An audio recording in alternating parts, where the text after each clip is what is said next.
Focus TV national breaking নিউজে আপনাদেরকে স্বাগতম। আসুন জেনে নিই আজকের প্রধান সংবাদ শিরোনামগুলো। নির্বাচনে সচেতনভাবে ভোটাধিকার প্রয়োগে ভোটারদের প্রতি প্রধান উপদেষ্টার আহ্বান। সবাইকে জয় পরাজয় মেনে নেওয়ার আহ্বান সিইসির। জামায়াত নেতাকে যারা আটক করেছে তারা সিদ্ধান্ত নেবে ইসি সচিব। প্রধান উপদেষ্টা ড মোহাম্মদ ইউনুস গুলশানে ভোট দেবেন। আইন শৃঙ্খলা রক্ষায় গাফিলতি গ্রহণযোগ্য হবে না বিজিবি মহাপরিচালক।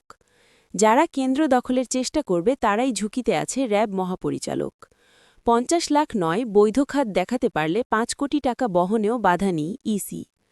সর্বোচ্চ নিরাপত্তা দিতে মাঠে থাকবে স্পেশাল ইউনিট ডিএমপি। কমিটমেন্ট ফোকাসে রেখেই এগিয়ে যাচ্ছি, ভয়ের কারণ নেই সিইসি। ক্যাম্প থেকে বের হতে পারবেন না রোহিঙ্গারা। নির্বাচনে নারীর নিরাপদে অংশগ্রহণ নিশ্চিত করার আহ্বান জাতিসংঘের। ঢাকার ১৩টি আসনে ১৪০০ কেন্দ্র ঝুঁকিপূর্ণ বিভাগীয় কমিশনার। ঢাকার পানি দূষণ কমাতে $৩৭ কোটি ঋণ দেবে বিশ্বব্যাংক। সারা দেশে বৈধ অস্ত্র জমা ২৭,০০০, জমা পড়েনি ২০,০০০। এগুলোই ছিল আজকের সর্বশেষ সংবাদ শিরোনাম। আমাদের পরবর্তী সংবাদ দেখার জন্য ফোকাস টিভির সাথে থাকুন। ধন্যবাদ।